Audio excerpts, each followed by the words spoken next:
Welcome to CRC's Garage. On this episode, while we wait for parts to show up to fix the head gasket for the car, we're going to start working on the SRT4 brake swap.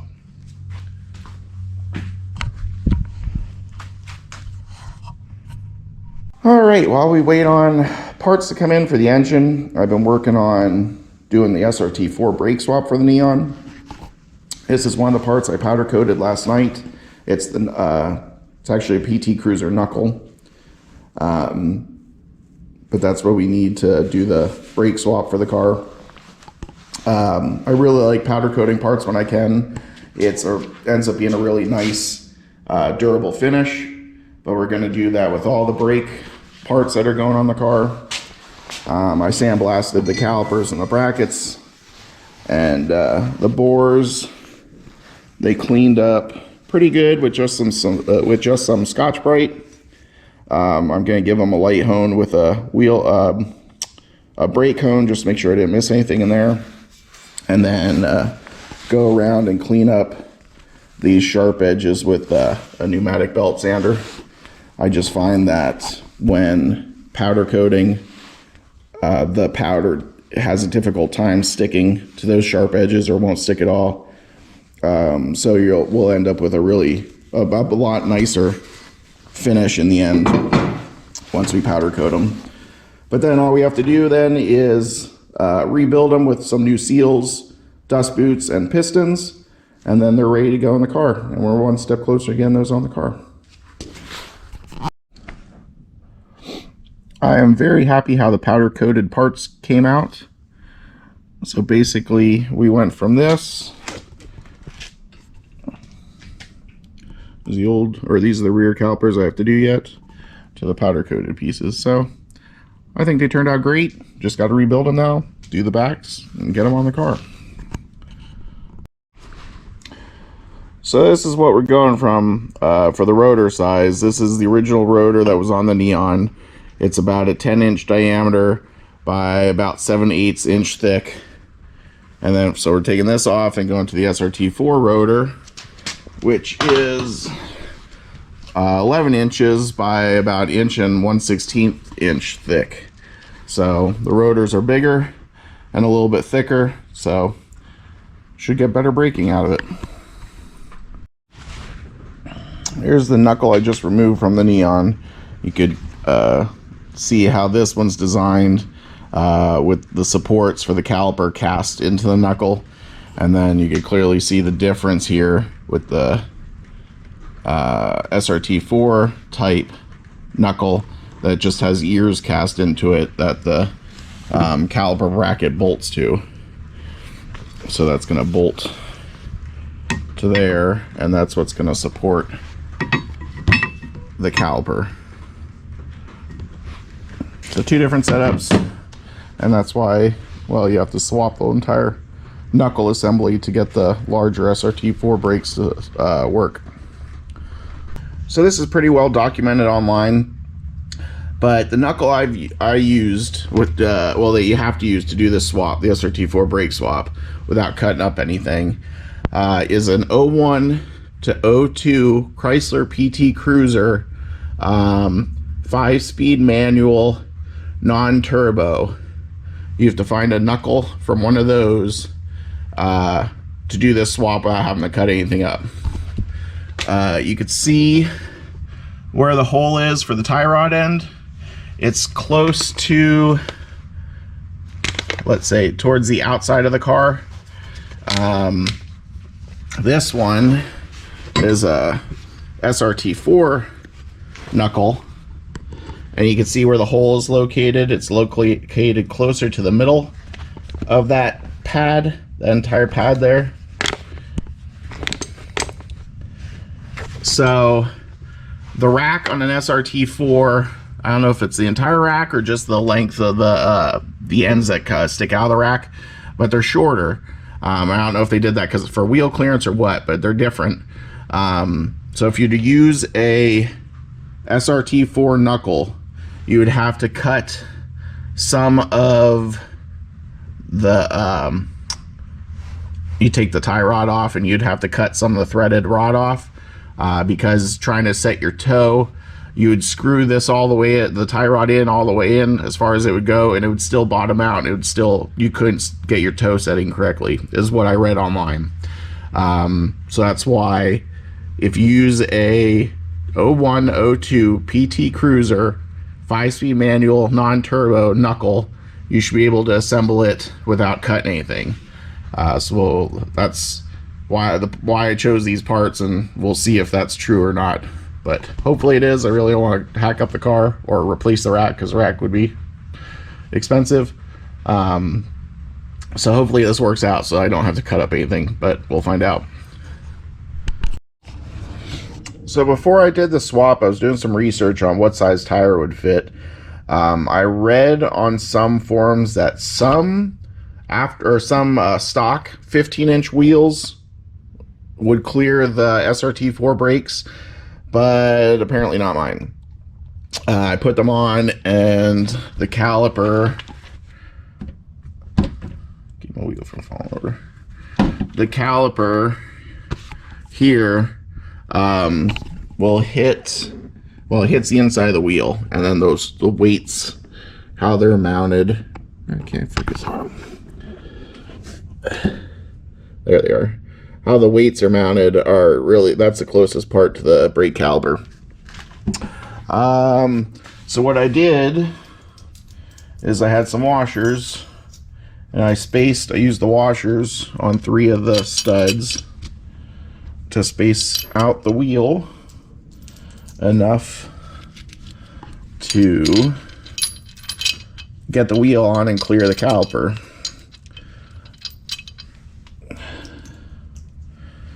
So that's what I did.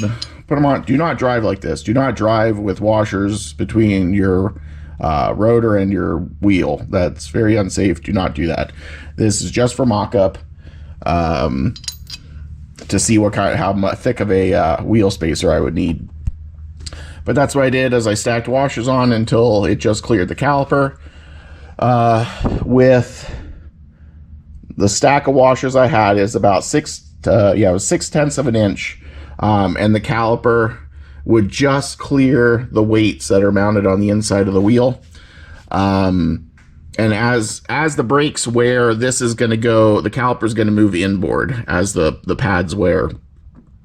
But right now everything's brand new, so they're very close, and I didn't know with heat expansion, as this heats up, how much closer it would get to the wheel and potentially knock off weight or get jammed in between the wheel and the weight there. So the wheel spacers are available, they're metric. So if you convert the 6/10 of an inch, I think the closest wheel spacer that was available is 15 millimeter. And like I said, it just cleared the caliper. So the next one up was 20 millimeter. So we got this guy here. It's about 3/4 of an inch thick, but this will move the wheel away enough from the caliper that it shouldn't have any problems. And hopefully it clears the wheel wells. But that's what we're going to end up with, is running, short of getting new wheels, I have to knock these studs out, put longer studs in, and then we can mount the wheel. But that should give us plenty of room that we don't have to worry about hitting the caliper. And like I said, hopefully, it's 3/4 of an inch, it's not too bad, but hopefully it won't look too goofy on the car, and that it clears my fenders. But that's an update. So yeah, if you have that type of wheel, factory 15-inch wheel, it will not clear SRT4 brakes. Like I said, some of the forums I read that some 15-inch wheels clear. I don't know which ones. I didn't see any pictures anyone posting, but yeah, these will not fit, and you'll either have to run wheel spacers like I'm gonna do, or get bigger wheels. And I think the SRT4s came with what, 18-inch wheels, something like that, from the factory. So they ran a lot bigger wheel. But then you get into issues, I think, with the strut tower running too big of a wheel on these things. I don't think I didn't look into it, but I'm not sure if the SRT4 wheels, because the SRT4s used a different strut. I think the pocket where the spring sits was moved up higher. I think that's what I remember reading. I haven't looked in the SRT4s that much because I knew it didn't apply to me. So yeah, that's where we're at with the wheels. So I gotta take all this apart, knock these studs out, put longer studs in, and then I can finally put this side of the brakes together. But we're moving along, running out of time. Hopefully parts are still trickling in on a bunch of stuff I need. Today is Wednesday, so not this weekend, but next weekend is the first practice SCCA up at Bristol that I'm signed up for. So we're going to be cutting it close. I hope the parts need to show up. That's the biggest thing. As long as the parts show up, it'll be okay. I should be able to get everything done. But yeah, it's waiting on parts. That's what's killing me. So let's get that done. One more thing checked off the list. We're that much closer to getting this thing in an autocross. So to run the wheel spacers, I need to install longer studs. These are the hubs that came with the SRT4 brakes, and at some point someone's changed them out to an aftermarket set. The wheel spacers, the studs that come with them, are intended are designed to work with the factory hubs. So the aftermarket ones, some of them used a smaller shank on the wheel stud, and I could drill these out to make the ARP ones work, but I already have a set that works. These are the original hubs off the Neon. You can see this is a stud that's off of the aftermarket hub. It just drops right in. There's no press fit. So I just need to disassemble the hubs, the original hubs from that were on the Neon originally, and swap everything over, put the longer studs in these. They'll fit just fine because, like I said, they're the factory ones. That's what these was intended for. And then swap the hub back over to the knuckle. So yeah, it's one issue I ran into. Like I said, you can make these work. You just need to drill them out till these could get pressed in. But the way that it is right now, the holes are too small and they won't work. So that's what I'm going to do. So I'm just using my little Harbor Freight press, taking the stud, dropping it into the hub like so, putting it over a socket, and then pressing it in with the press. Goes in nice and easy, and that is the correct way to do them. Alright, so all the longer studs are installed, so I just gotta swap the hubs around into the SRT4 knuckle, and then they're done. Now I gotta do the other side. And there you have it. One hub knuckle assembly ready to go back on the car with the longer studs. Wheel spacer fits nicely, and just gotta do the same thing to the other side now. So I figured I better throw the wheel on, make sure everything clears before I move to the back. But, so the wheel clears the caliper pretty good. You can see those are the weights. They didn't put any weights on the outside of the wheel because I redid them all. I painted them. They stuck weights on the inside lip, and then they stuck the stick-on weights on the inside of the wheel there. There's, I don't know, about 1/8 of an inch space between the weights and the caliper, so it fits. The wheel clears fine, but the only thing I'm disappointed in is the amount of thread engagement with the studs. It's hard to tell through the camera, but there's about half as much thread engagement as with the factory, the way that the wheel fit with the factory studs. I show you, I don't know why, but the ARP studs, they have such a big area on the end that's not threaded. Now, I don't know why they did that. If they threaded the entire shank all the way out to the end, it would be fine. But for whatever reason, they have, what, a 1/4 inch on the end of the stud here that's not threaded.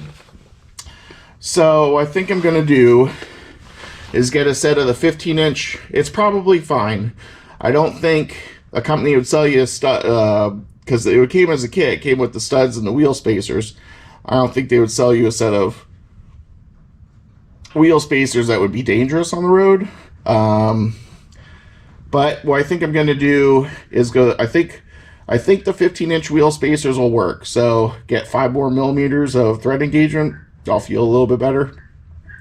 So I think that's what I'm going to do, is get the 15-inch wheel spacers and then have the wheels rebounced and get the stick-on weights removed on the inside of the wheel and just have them put the weights on that grab the outside lip, because that's what these wheels are really intended for anyways. Because I just don't like how with the 15-inch wheel spacer, I think it'd be a little bit closer in there between the caliper and the wheel spacers, or with the wheel weights. So I think that's what I'm gonna do. Like I said, I'll feel a little bit better, a little bit more thread engagement. But today's Saturday. I'll have to order on Monday and probably get a little bit faster shipping, because this next weekend is when I'm signed up for Autocross, so they got to get here. I got to get some miles on the car, make sure the head gasket and everything's fixed and everything like that, and then make sure I don't need wheel spacers for the rear. So I need to get one rear done at least by Sunday night, and test fit a wheel to make sure I don't need wheel spacers for the rear. And if I do, I'll order those as well. But that's where we're at. I'm about ready to start taking off the drums on the back here and then putting the SRT4 disc brakes on the rear here. But yeah, so let me get to it. So I'll give you an update on the motor. I forgot to film stuff as I was taking it apart. I was trying to rip stuff apart as fast as I could and get parts ordered. I needed to see what the casting number was on the head and everything to make sure I got the right head ordered. But when I disassembled the motor, the center, there's 4 bolt holes around each cylinder. So this center, the head bolts. So this center head bolt had a thick black sludge, I guess is the best description on it. So the head, I think that's where the head gasket failed. Was somewhere between the water jacket and that head bolt, possibly to the intake manifold, or one of the cylinders. It was hard to tell on the gasket how everything's so dirty when you pulled apart. And like I say, it wasn't that big of a failure because I never smelled any burnt coolant out the exhaust or anything like that. So that's where I think the failure was, because I've only ran into that one other time, and that was a head with that sludge on the head bolts, and that was a head gasket failure. So I ordered a new, well, not new, I ordered a remanufactured head off of eBay, got that swapped around, got everything back together. Well, we're making progress, getting stuff back together. Cleaned up everything. Really, I got to clean up everything, but everything's looking a lot nicer. I got some wiring I need to fix. Some of these wires, the stuff is so baked and dry rotted that the insulation on the wiring is just flaking off. So I got a couple wires to fix there and finish getting it back together. I have a new radiator on order. Of course, when I ordered it, the website said it was in stock, but then they shot me an email saying we're expecting more this week. So hopefully that's one of the last things we're going to be waiting on. If I have to throw the old one in, I will for the Autocross. But it's a new Koyo rad, I think. It's all aluminum. So the factory radiator had the plastic end tanks. So it's an aluminum radiator with plastic end tanks. There's an O-ring inside here. I like all aluminum radiators. It's just one less spot to fail. There's an O-ring on both ends that seals the aluminum to the plastic. I mean, I'm not complaining. This one held up. It's 20 years old. But yeah, I just feel better with an all aluminum radiator. And what's the other thing I ordered? A catch can. Because when I took this, this is the PCV valve on these motors through the cylinder head here. And it hooks up to the intake manifold here. When I pulled the intake manifold off to pull the head off, inside the intake, it was full of oil. So it's been sucking quite a bit of oil vapor and stuff through the PCV, and it just pulls up inside the intake manifold. So I'm going to stick a catch can on there. I like running the catch cans on pretty much anything I build. It really just helps keep that oil out of the intake manifold, because no matter what you build, there's always a little bit of oil that gets sucked through the PCV, and it just sits in these intake manifolds. But that's a quick update on the motor. Like I said before, hopefully parts show up and we're going to be cutting it close. But let me get to it, get this thing back together. So there's a couple upgrades we're going to be doing while I have the whole car apart. I just try not to waste coolant and stuff any more than what I've done already.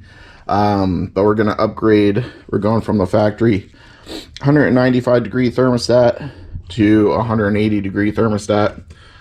So it should run a little bit cooler. And hopefully make a little bit more power. And then one of the other big upgrades is we're going to be going from the factory sized accessory drive pulley. This is the factory crank pulley that drives the alternator and the AC compressor. We're going to be going to this underdrive one. So hopefully, again, we squeeze out a couple more horsepower from that. But that's one of the other upgrades we're doing at this time. Just because this one I really want to do, because I don't like pulling that this on and off of the crankshaft. I don't know. I don't know if it'll hurt it, but it's probably not really the best thing for it. Because then, we'd put it on one more time just to see where we're at, and then pull it off all again just to replace this one. So it's off now. We're just going to replace it now. So again, hopefully we'll squeeze a couple more horsepower with that hopefully we'll squeeze a couple more horsepower out of the motor with this underdrive pulley. So just want to keep you updated. So the front brakes are all but done. The only thing left is to bleed them, but I want to install the disc brakes on the rear first before I do that. The pads we used was Hawk street pads. They have a little bit more aggressive pad, or they have a more aggressive pad, but it's not recommended for street use. So the car is still going to be used on the street. So that's why I used their street pad. So hopefully it's better than some of the cheaper stuff you could buy. But anyways, most of the bolts on the car is metric, except for a couple I found. The bleed screws on the caliper are 7/16. These, and then the nut that goes from the hard line for the brake line to the flexible line, that is also 7/16. Everything else that I could think of has been metric so far, except for those two things. So yeah, so front brakes are just about done. We're gonna move to the rear, and then we'll finish once I get the brakes done, then we'll move back to the engine, because I don't have the radiator yet. It was shipped on Friday and it's supposed to be here on Tuesday. Once that comes in, then we'll finish with the engine compartment. But I'll feel a lot better once all the brakes are done, and then all that's left is the engine compartment, because that stuff won't take too long. That stuff will drop in pretty quick. So time to start working on the rear brakes. So the one crappy thing with switching to the SRT4 brakes in the rear, they used a different cable for the drum, for the parking brake, between the drum cars and the disc brake cars. So to get that out, I have to pull out the rear seat bottom, the carpet, and the center console, just to switch the cables over. So yeah, that's one kind of shitty thing you have to do, is pull apart a significant amount of the interior just to get to just to get to those parking brake cables. So just keep that in mind if you plan on doing a swap. So ran into a potential issue here, but I think we'll be okay. This is the knuckle that just came off the rear of the Neon. As you can see, the this is the bushing for the tension rod. This locates the knuckle front to rear. You can see it's pretty much in line, and on the SRT4 one, they added material and moved it inboard, so the struts would clear wider tires, is what I think is why they did that. I thought potentially there might be a different strut rod, but when I look up replacement ones, they're both the same part number for the Neon, the regular Neon SXT and SRT4. So I guess it wasn't enough of a movement to warrant a different strut rod. So we're going to run with the SRT4 knuckles, and hopefully everything works out here.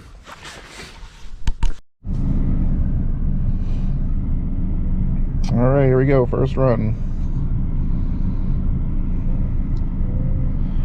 Hopefully I don't get lost.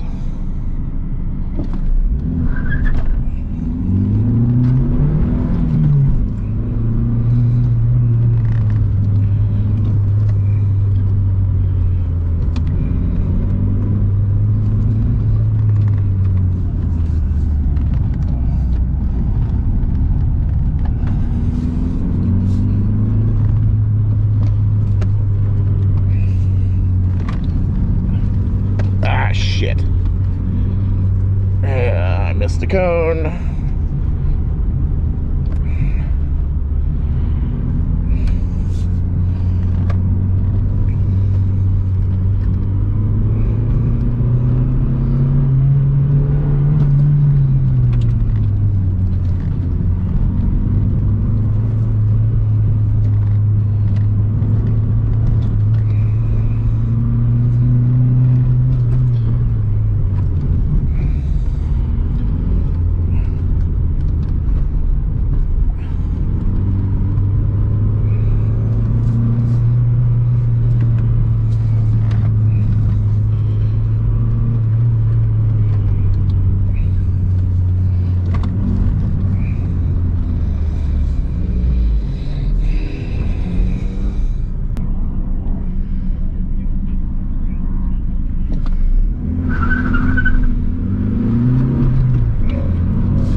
So I got the Neon back together just in time. I think I had a day to spare to drive around, make sure everything was working right before the Autocross weekend. And it was the head gasket that was the issue. After I filled it up, the cooling system up, ran it once, got it nice and hot and parked it. It pulled coolant in from the overflow bottle just fine. So that was the issue for that. But yeah, the Autocross, the event, it was a lot of fun. I'm looking forward to the next one. The two videos that are the two video clips of me autocrossing. One was my very first run, and the second one was the last run. I was pushing it.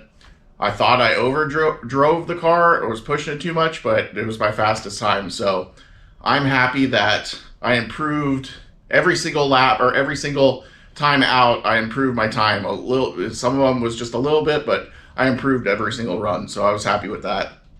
And a lot of it right now is me trying to still learn how much I could push the car. But the car it really needs sway bars. It only has a front sway bar. It really needs a rear sway bar. I think I was the only one on street tires or all season tires. Everyone else was on like a summer tire. So yeah, those were the two really big limiting factors, and me. Like I said, this is my first time doing. That was my first time doing it, so I'm still learning. Hopefully, I keep improving as I go. But like I said, I'm looking forward to the next event. I'm signed up for a class. They're doing a class on Saturday, and then Sunday is the next points race. So I think I beat one guy in the points thing, but I'm basically dead last. But so what? I was having fun. But yeah, like I said, the car, it really needs sway bars and tires. Those are two big things. I think if I had sway bars, I'd have probably a little bit more confidence in the car, because the car just has so much body roll. So yeah, those are the two big upgrades I have planned. I already ordered sway bars, but of course they're on back order, so I don't know when those will come in. But as soon as they come in, they're going on the car. But yeah, please subscribe. I got more of it coming up, more autocross coming up for the car. And if you're interested in it, find your local chapter and go do it. It's so much fun. So thanks for watching. I'll see you next time.